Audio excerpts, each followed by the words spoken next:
before knowing what is scalar quantity and vector quantity, we should first know what is a quantity. What is a quantity? Quantities or physical quantities, anything that can be measured, that can be measured, that can be quantified, that can be quantified. For example, mass of somebody, you can measure mass of somebody. Height of some person, you can measure height of some person. Distance between 2 points or between 2 mountains, you can measure the distance between these two mountains. That is what you call as the quantity. That is what you call as quantity. Now coming to scalar and vector quantities. We know that a scalar quantity is one that is only having what we call as magnitude. What we call as magnitude. Scalar quantity is one that is having only magnitude. Now the question arises, what is magnitude? What is magnitude? Can anybody, you see what is magnitude? This guy is 5 feet 6 inches in height. So magnitude of his height is 5 feet 6 inches. Magnitude means how much? Magnitude means how much? For example, the distance between this wall and this wall, it is around 20 meters. It's around, so 20 meters is the distance. 20 meters is the distance. That means your this 20 numerical values, basically it is magnitude. The magnitude of distance is 20. Magnitude of distance is 20. Similarly, for example, some event has happened 2 hours earlier. 2 hours earlier. So the magnitude, how much time has elapsed since that event has taken place, it is 2 hours. It is 2 hours. That is what you call as magnitude. So scalar quantities are basically associated with those quantities which are where you are only bothered about it is magnitude. You are not bothered about it is direction. You are not bothered about it is direction. For example, distance. Distance from this point to this point. So you can move like this, you can reach there. So for distance, there is no barring of any direction. So direction is not required for distance. So distance is a scalar quantity. Distance is a scalar quantity. Similarly, you take work. Work is force into distance. Force into distance. So dot product of two physical quantities is always a scalar quantity. So work is also a scalar quantity. Work is also a scalar quantity. There are so many examples of scalar quantities.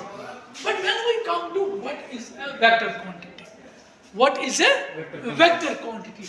Vector quantity indicates how much the magnitude and the direction of the quantity. First, it tells me how much is the distance from this point to this point and in which direction this distance is taking place. This distance is taking, that means you are always associating a direction with vector quantity. You are always associating what you are associating? A direction with vector quantity. For example, displacement. When you say the displacement, it is the shortest distance between 2 points. Between two, so you are specifying the direction between 2 points, which is it is shortest distance. So that means you are specifying it is direction. Same is the case with velocity. Same is the case with velocity. Velocity is displacement by time. So velocity is also a vector quantity. Velocity is also a vector quantity. So your vector quantity is always represented by an arrow. An arrow. For example, if A is a vector quantity, arrow over vector A is represented as this is what we call the symbolically representation of the vector. That means vector A. Similarly, B, you are writing arrow over B, that means vector B. In some textbooks, you find bold B. You find bold B. Bold B is also a representation of vector quantity. So now, what is the difference between the two quantities? What is the difference between two quantities. Scalar quantities have only magnitude but no direction. But no direction. Whereas vector quantities have both direction as well as magnitude.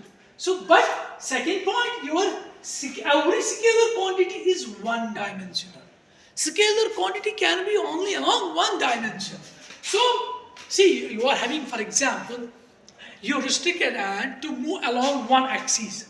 So dimensions are very, very important to understand the physics. It's very, very important. For example, if you are trying to explain the motion along some linear one-dimensional axis, so the motion is restricted along y-axis. Suppose you are having some buzzing bee. Buzzing bee is within this class. So this room is how many dimensions? If I will stand here, one dimension is along this direction, another is along this direction, then this height. So this is a three-dimensional room. This is a three-dimensional. So accordingly, you will explain the motion of an object with respect to these three dimensions. With respect to these dimensions. Are you getting my point? But on the other hand, vector quantity can be one-dimensional, it can be two-dimensional, or it can be three-dimensional.